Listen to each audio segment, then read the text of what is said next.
Hi, everyone. Welcome to our session this afternoon. We're going to be talking about AI at work, automation and intelligence power industry transformation. My name is Julie Shen. I'm a partner at Deloitte, and I am the alliance leader for the Deloitte and Intel relationship.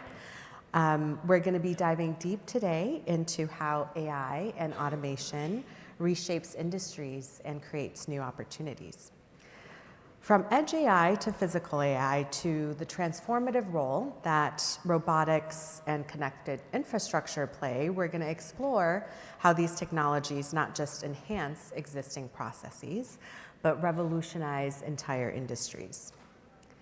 I'm joined by an exceptional panel today representing deep expertise across edge, robotics, and industry transformation. So I'll let our panelists introduce themselves. Yeah, my name is Mahesh Chandamali. I'm part of Deloitte Consulting. I'm a business lead leading the physical AI and robotic business for Deloitte. Hi, I'm Dan Rodriguez. I lead our Edge Computing Group at Intel as the general manager, and it's super exciting to be with you and discuss all sorts of transformations across a number of vertical markets. Tim Gauss, I lead our smart manufacturing business at Deloitte. I've been playing in this space for a long time. I look forward to the conversation. Hey everyone, Rahul Bajpai. I run our Edge AI infrastructure business, largely known as Connected Edge in our world, which includes advanced connectivity, edge computing, and the OT solutions that we build for our industries and clients. Thank you all for joining us. So let's begin by grounding ourselves and what's happening today. There's rapid momentum in physical AI and robotics across various industrial environments. From your vantage point, panelists, I'm curious, what is driving this shift and where do you see the most meaningful innovations emerging? Dan, maybe we'll start with you. Yeah, no, I think we're actually about to see a pretty big shift in the edge industry. And if you think about what's been going on over the last 8 to 10 years, believe it or not, we've actually scaled at least part of AI at the edge. If you think about what started AI at the edge, it's really computer vision. It's been ramped over the last 8 to 10 years in certain use cases such as AI-assisted retail checkout. We all know and see that. We also have defect detection in manufacturing as another good example. And then in smart cities, public safety and security, video analytics. So lots of opportunities across computer vision. But if you think about those models in particular, they're very good at low latency workloads. They do great, very small models. However, you think about those models, there's two fundamental challenges. One is that they're very rigid. So if a worker safety gear's color changes, or perhaps the retailer changes the packaging on a solution, the model breaks and needs to retrain. And the second is there's no context or meaning behind the video they're analyzing. So then when you think about that second one, this is all going to change because you're going to see computer vision. It's still going to be around, but it's going to be augmented with Gen AI. And this next shift across the edge, VLA models, so vision language action, and vision language models, VLMs, are going to become prominent. And in that world, you're going to see the models become much more multimodal. So it's going to be video, of course, but there's going to be text, audio, and other sensor modalities. And then, of course, you're going to see context and meaning behind what's being analyzed there. And if you think about that, the bigger shift that we're seeing is we're going from the simple computer vision to really true agentic AI, where the edge infrastructure can see, act, reason, and do all in real time across the edge. And this is super exciting because it's going to create a lot of opportunities for all of us to truly engage with our customers and our partners and really help them make money and save money. Tim, you want to add on to that? Well, I mean, I can only just agree. That's very well said. I would also offer that the industrial world, which is where I grew up, has taken some time to get comfortable with the idea of having AI running into its processes. It's going to take this edge infrastructure to enable that comfort and that ability to drive that next tranche of value.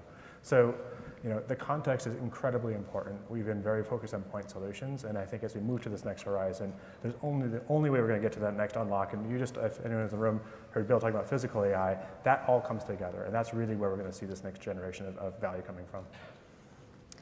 And I'm going to direct this next question at you, Tim, actually. So as physical AI capabilities evolve, what areas in industrial transformation are we seeing the biggest change and the biggest disruption? Well, it's coming everywhere. I think the easiest and the most straightforward is the most structured environments, which is where a lot of this has started. But you're seeing very quickly moving, in our last panels we're talking about it, into semi-structured environments, and even into the unstructured environments. So it's going to cut across the board. I think you'll see a progression of adoption across those different horizons. But what I would posit is that the structured environments are going to drive a little bit less value than the semi-structured, because we solved a lot of that with a classic automation. Like, we don't really need to redo automation just for the sake of redoing it. But the semi-structured is where we've had the biggest challenge of actually bringing in classic automation, but it's very achievable with this next generation. So for me, I look at semi-structured as being the highest area of interest and opportunity. I love that distinction between the structured and unstructured environments. As we look across, what barriers are companies facing as they adopt physical AI? And what approaches are helping them to move from small pilots to scaled value? Mahesh and Rahul, maybe we'll direct this question at you two. I think the biggest thing is the core of this is the edge infrastructure, because your compute power is the cost of entry to add silicons have gone down a lot. So your computer power is more, so you could do more at the edge, which enables the use cases within the physical AI. The second thing is more around like integration challenges you're going to face, especially in a brownfield type of setup. So when you're working with a brownfield, especially with different ecosystem of technologies running, having the interoperability and working through those challenges are complex. But I think a lot of complex problems needs to be solved. I think Intel and so many partners have come up with a lot of solutions, which is coming out of the box, which enables you to get faster results. So I think those are some of the specific ones. Rahul, you can add. Yeah. So I'll just add, Mahesh, operational technology, right, is the paradigm we are in when we talk about anything that's on the edge, AI on the edge, and so on. If you're looking at operational technology, key component of achieving those outcomes with AI is actually going back to the workflows and the processes inside, for example, if it's a manufacturing facility, the assembly line. How do you detect the quality defects? How do you actually act upon them? What are the next best actions that you have to create to drive the automation in the action and make it a closed loop environment? So really taking a step back and evaluating what the target state or the new set of processes need to be before you engineer the AI or the agentic AI solution, I think is probably the first thing from a barrier to entry. The second thing also, which is a close second, is these disparate data sources that reside, different workflows, right, depend on different data sources, different systems. And creating that homogeneous business architecture coupled with the right technology stack, whether it's data cleansing, data correlation, and creating those insights or insight-ready agents, that requires a bit more precision in managing back to Mahesh's point, the brownfield environment, where nothing is, nothing can be assumed as being available. You got to actually make it all come together. So Mahesh, you talked about the edge several times. Advancements in this space are now increasingly dependent, right, on capable edge infrastructure. Let's explore why edge is mission critical for physical AI. Yeah, so if you think about it, right, so everybody was moving to the cloud 9-10 years now. So then now it's like they're moving back into the edge. So the prediction is that 40% of the compute is going to move towards the edge. The three primary drivers. One is industry specific. If you think about a life sciences or a healthcare where you can't send the data out from the physical space, so you need a robust infrastructure, robust compute power and AI inference locally in that physical space. That's number one. Number two is the ability. So since like you have different components within the edge, like say for example you got the edge compute where it computes what I call it as a light, heavy, and a medium edge. So depends on the use cases, you're going to structure which archetypes of edge you're going to implement it. So when you're doing these three archetype structure, you've got many components, like you've got edge at the routers, edge at the, if you think about a robotics, you get humanoids and robotic arms coming up with edge infrastructure already. Then you got edge, which is in the physical, it can be a factory or a warehouse. So how do you make sure that you're going to federate? With what are you going to centralize the compute? Where are you going to federate the compute? Those are some of the things which are evolving. And the third thing is more around the inference. With the small language models evolving, so your inference doesn't require large compute power anymore. So those are some of the things which is going to drive a lot in the edge space. Yeah, no, I think that's well said, Mahesh. And maybe just to add, when you think about physical AI and you think about robotics, the first thing that pops in my head is that you need an ultra low latency environment where you can make real-time decisions. I mean, think about it. When you're having robotics in your factory or wherever, you need to be able to do collision avoidance. You need to have dynamic navigation systems. You need to have control systems. And the second thing is, to be able to do that successfully, you need to be able to process the AI models locally, to be able to do this in real time and not always have reliance back to the cloud. And then the third thing is that when you do this, you need to have great connectivity. You obviously need to have great connectivity in the space you're in, and then you also need to be able to operate in disconnected mode, because sometimes the network does go out. So those are the three kind of key things that I think about when you try to deploy physical AI in robotics. Those are great points, Dan. I'm also curious to get your perspectives on how businesses are already leveraging AI at the edge today, and what they've seen in terms of benefits. Yeah, so I think when you think about edge AI, it's kind of interesting because there's a lot, you read all these articles, it's published all the time about broader AI and about how companies can't always find the ROI right now, but people are investing ahead. But when you think about edge AI, if you choose the use cases correctly, you get very pragmatic and very relatable benefits. So for example, if you think about, we've been talking about factories, and of course, when you think about factories, you think about product quality and you think about defect detection. You utilize AI there. What that means is sometimes you can actually identify the defect earlier in the product line, or perhaps you can identify defects more accurately or more quickly. That increases your overall factory output. Now let's take a couple different examples. Let's take retail for a second. We've all been to airports and we've all done AI-assisted self-checkout.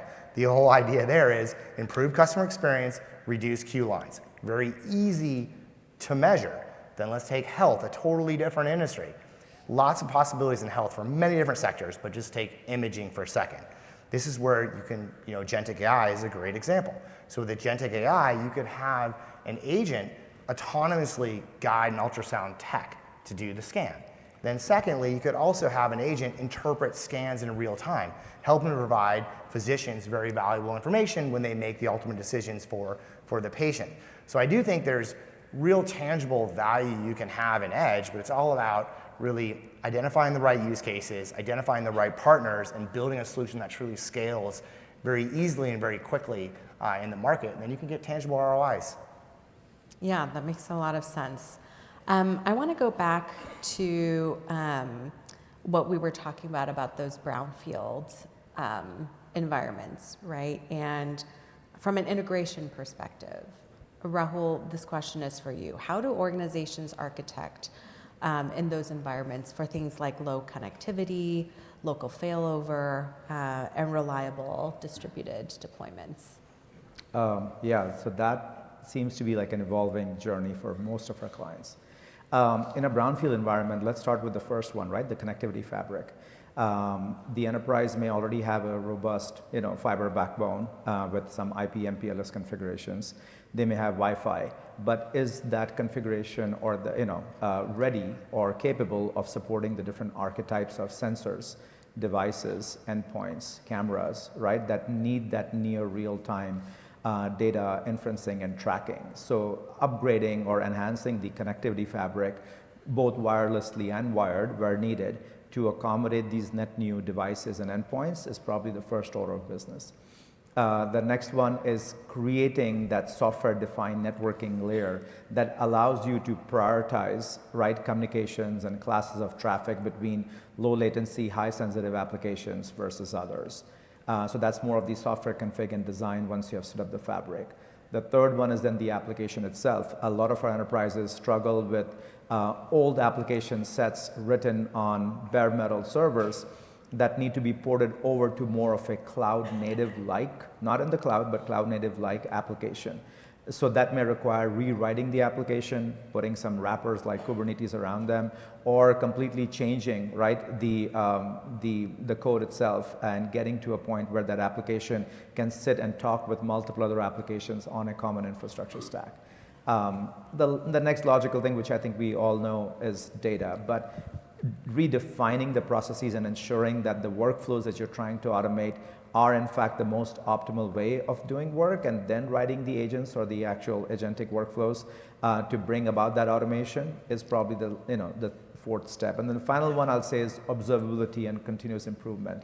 How do you measure what's the right instrumentation, what's the right telemetry needed to measure the performance of each device, each interface, each application, and ensure that the right KPIs and OKRs ultimately are met from a business perspective. So if you were to pick like the top 5 critical capabilities, right, when enterprises are selecting edge infrastructure for automation and robotics, what would those be? I would say, top 5. So number 1, working with the ecosystem partners that bring that use case specific physical capability to bear. That's number 1. If it's in a manufacturing facility, is it a humanoid? Is it a robotic arm? Is it an AGV that's lifting those pallets and bringing the shipment or organizing it better bins and so on? So that's probably number 1. A robust network, whether it's your own private Wi-Fi 6, 7, or private 5G, pick the flavor that is most relevant to your organization.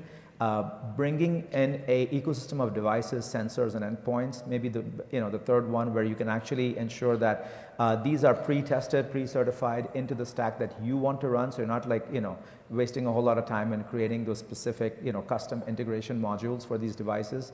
And then choosing a application/infrastructure stack, which I feel is important because a lot of things can be trained in the cloud, but ultimately the power of edge AI, physical AI is at where the businesses run. So where do you host all your applications, your back office applications, and is there a way to modernize over time to bring it onto a one common manageable stack? That's probably the fourth. And the last one I'll say is just better observability and closed loop automation.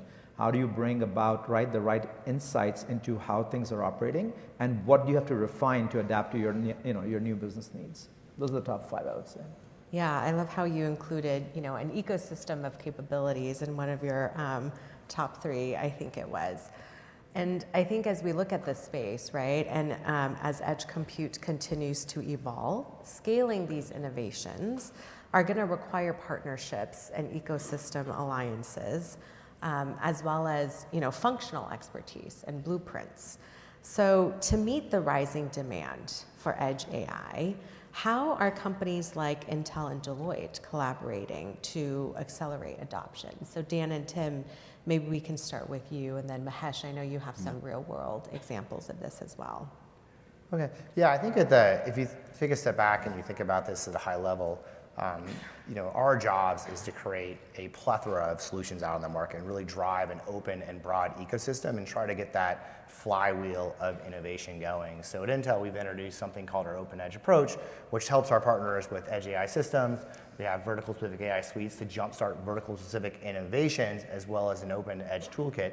And we put this code out on GitHub so we can broaden out the developer base. And then the great thing is with partnerships like GSIs, like Deloitte, the powerful thing is that we can work together, use both companies' experiences to truly identify the right use cases, pull solutions together, pull blueprints together, and then help scale them within partners. So I think the key thing is truly, as a community, to innovate together, and that's really the key. Because when you think about edge AI, you're not just deploying typically a rack of servers with GPUs in a data center. You're integrating this into an OT environment typically.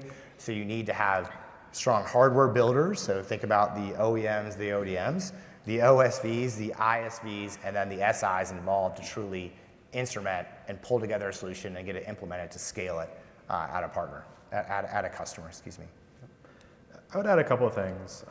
One, Dan mentioned there's some classic examples of applications of the edge, computer vision that we've tried and quite frankly have had mixed results with. Some things worked really well, some things actually didn't. And for some of those pitfalls that were lack of context, lack of the things that kept it alive. So it worked when you had a partner like Deloitte sitting there, watching it, training it, making sure it didn't go out of tune.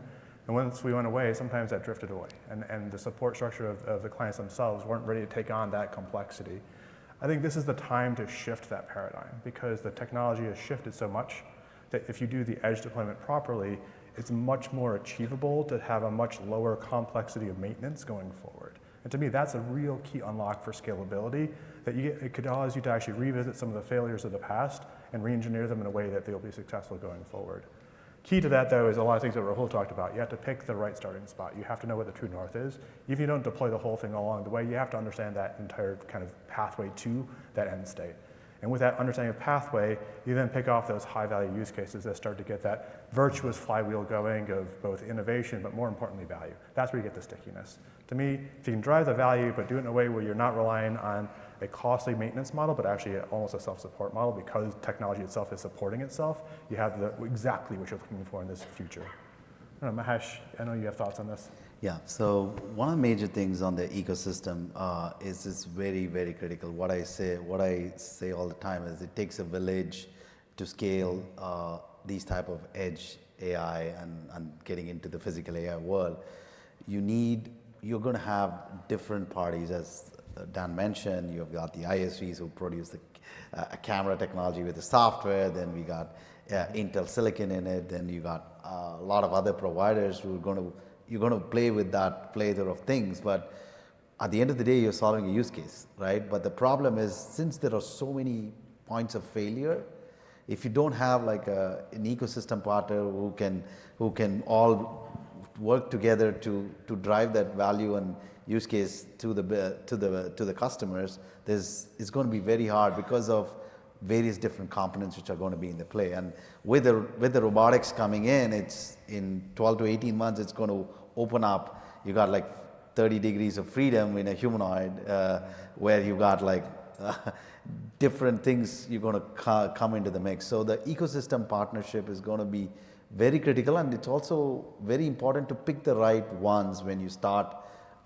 your journeys, so that you could basically think through how it's going to be fitting in, how from a system integrator perspective, like when we do these things, how we can stitch all these things together to provide value. So that's an important factor. I love how these answers are highlighting the fact that it's not just the technology or the platform, right? But in realizing value, there's a distinct process and human element to this as well. So as AI becomes more embedded in physical operations, we need to consider how workers interact with robots and intelligent systems, right? Back to the specific use cases that you were talking about. So as robots become standard members of the crew, how are workflows and safety protocols and skill profiles changing? So Mahesh, maybe you can start off with this one, and then I'll invite Dan, Tim, and Rahul to chime in as well. Yeah, I think the key concept here is it's called the hybrid environment. So what's going to happen is 12 to 18 months from now, you're going to have, you're already seeing it, but at scale, you're going to have humans, humanoids, robotic arms, different types of form factors, plus all the sensors, your access points, everything working together in a hybrid environment. That's going to be the model which is going in, right? So when that's going to be the model, then the human aspects of it, like how human can feel safe, it's no longer in the cage. Like previously, 3 years back, everything sits in a cage, you can run only inside the cage. Now with the evolution of the tech and the safety criteria they need to meet to put things into the marketplace has evolved. So the safetiness of all of these technologies coming in and working in a hybrid environment have gone leaps. So that is a big driver to get into a hybrid environment. And we are seeing that already working really well. It's not just not thinking about replacing the human. It's more, one is augmenting with the human task too, because you've got certain human tasks. you're doing in a hazardous environment, there's safety constraints. So there are use cases there where it's going to bring in more value to you. Yeah, I think that's great points, Mahesh, and maybe just to add a little bit is that when you're talking at the end, I think the critical thing is up front, really thinking through the workflows and then thinking through where robotics can actually augment the workflow to get more value. And then you have to obviously plan that out, and then you need to work through your safety protocols. And that's going to take time, but I do think we as an industry can truly get there.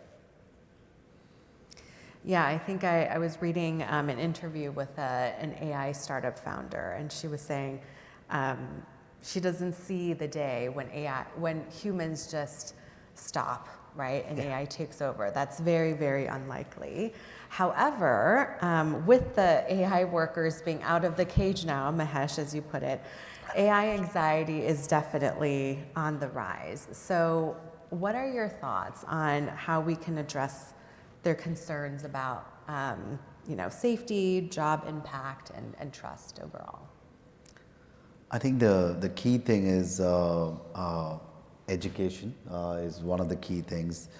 Training is the second key things, and then explaining how it's going to work in the augmented new world is going to be a very, very important aspect going forward. I think that can reduce a level of anxiety. Tim or Dan, you want to add anything around the human side of things? Well, I mean, this is a complex topic without a doubt. And I'd say the statistic that Deloitte did in a study for trustworthy AI, and this AI broadly, not robotics, but it applies very well here, is like the higher you get to the executive level, the more trust there is in AI. When you get down to the lowest level, it's the lowest level of trust, something like 6%. And so there's a huge barrier of adoption and comfort that we will have to all collectively overcome. I think it's a very real consideration for us and us as a society, quite frankly.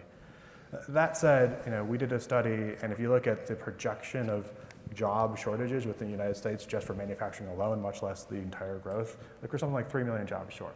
So there's not enough people to do the work we want to do today, much less taking jobs away. Now, the one caveat, though, is that jobs you do today, when we get into this hybrid robot world, will not be the same.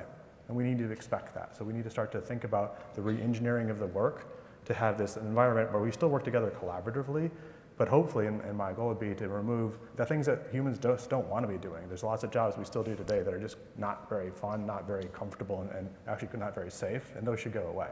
And over time, as you get the trust and the ability to drive those things out, I think you're going to find a lot more adoption because you're making people's lives better as opposed to making them feel threatened. And that's a really important thing for us to be on a learning journey together with, but also be recognized that we're all humans, and when you see something new show up, you can't stop your gut from saying, what the heck is that thing? Like, that's just going to happen, and so we have to address it head on.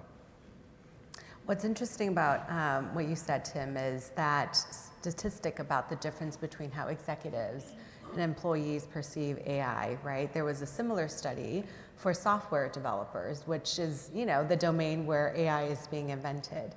And the more senior software developers implicitly trust AI, and they believe that it has a lot of potential, but the more junior, more novice software developers are the ones who are, more concerned and more anxious about it. So interesting that dynamic kind of carries across domains here. So we have about 10 minutes left. I'm going to wrap up with two questions that I invite all of you to answer. The first one is let's look ahead, right? So when we look at the next 1 to 2 years, what advancements will most change how enterprises think about robotics and edge AI?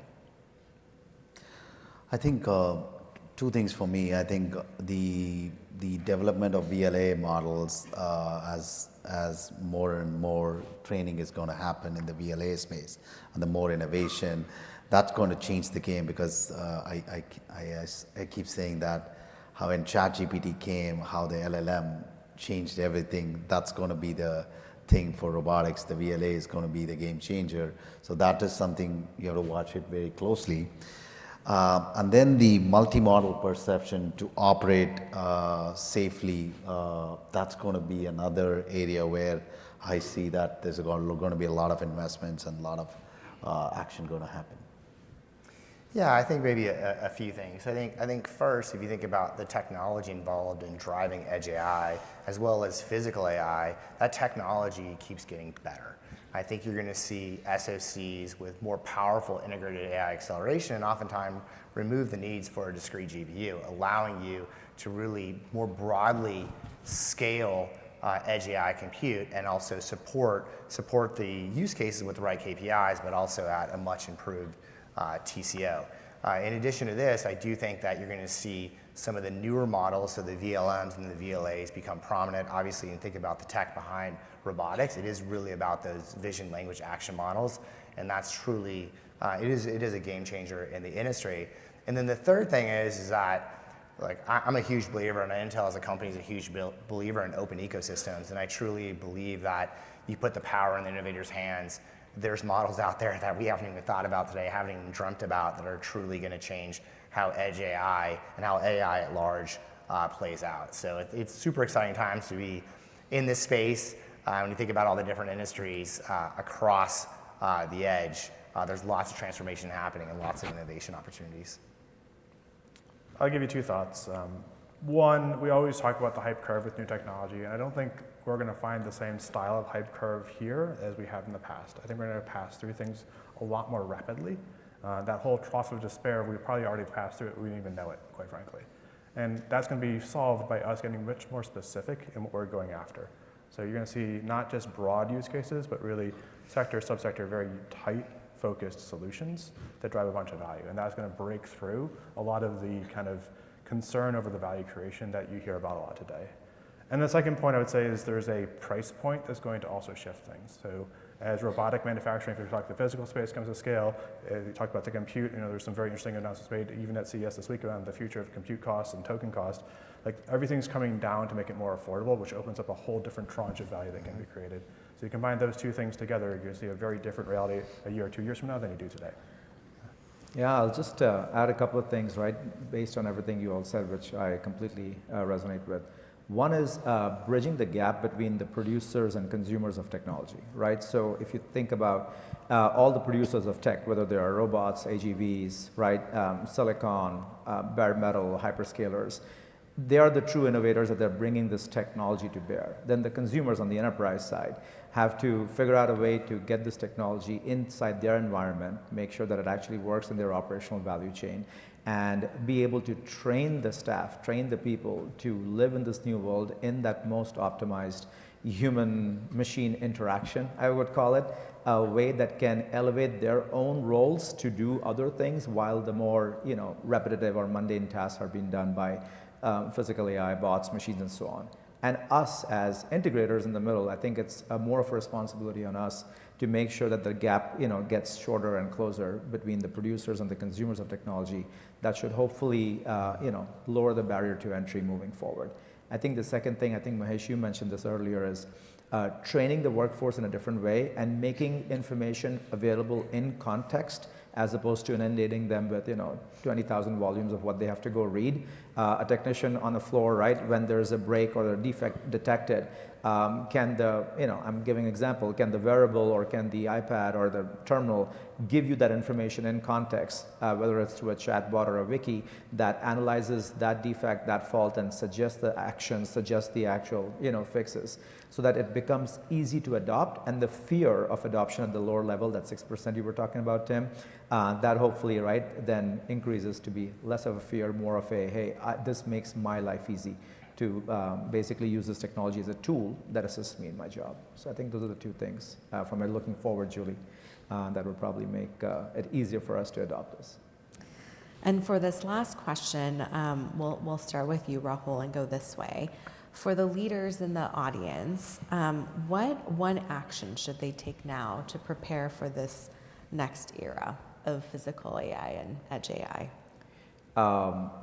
Honestly, let's start a pilot today, right? Let's start a POC today. There is no big, we are not doing this big technology forklift where we need to plan a 2-year roadmap, a 3-year roadmap, because by the time we think we're achieving the next milestone, the technology will shift again. So the speed and adoption and iterating through the outcomes that you want to achieve, very focused pilots or POCs, that'll help you learn better so that you can apply the solution that's best fit for your enterprise, and avoid any down the road like unexpected costs, because you're factoring in a lot of the TCO which are foundational today, and then you can build on top capabilities and use cases that you want to add on. So build on foundational capabilities, start with a POC or pilot, and iterate through your roadmap journey as opposed to trying to create everything up front. I would say make choices expecting change. What exists today is going to be radically different than what exists 6 months from now, which will be different from 12 months from now. And if you don't make those choices with that anticipation and that flexibility to adapt to it, you're going to have regret. And we've done that so many times in the past. So this is a moment for us to really plan for things not being the same going forward and make that part of our overall strategy. Yeah, and maybe I'll give a pretty practical suggestion is like, look, if I was CEO of any of your companies, what I would do is I'd break down your most important workflows and identify which workflows are really ripe to be better automated and can go quickly to either, again, thinking about how you better make money, improve customer experiences, or how you save money. And if you break down those workflows, you understand what's ripe, and you have a heat map of that, you're going to attack the biggest opportunity. I think the one important thing I would also emphasize is around the skills. There's going to be there are newer skill sets required to implement these type of technologies, understand the skill gaps, get your teams equipped, either upskill their things or bring new people to fill those skills, because some of these skills like sensor fusion and think about like a robotics engineer, it seems it's not mechanical anymore, right? So it's all data science. So the mechanical side of things have gone down. So having that skill gap smaller is going to be very important, because then you could basically innovate faster. Thank you all for being on our panel and sharing these final words of wisdom, as well as your insights and real-world perspectives. And thank you, audience, for joining us. The pace of innovation is definitely accelerating in this space. And in the spirit of upskilling all of us and acquiring new knowledge, I invite you all to stay for our next panel here in this room. Tim will be a panelist on that again, and that panel is Reimagining Manufacturing, Unlocking Value with Agentic Solutions. So thank you all again. Thank you.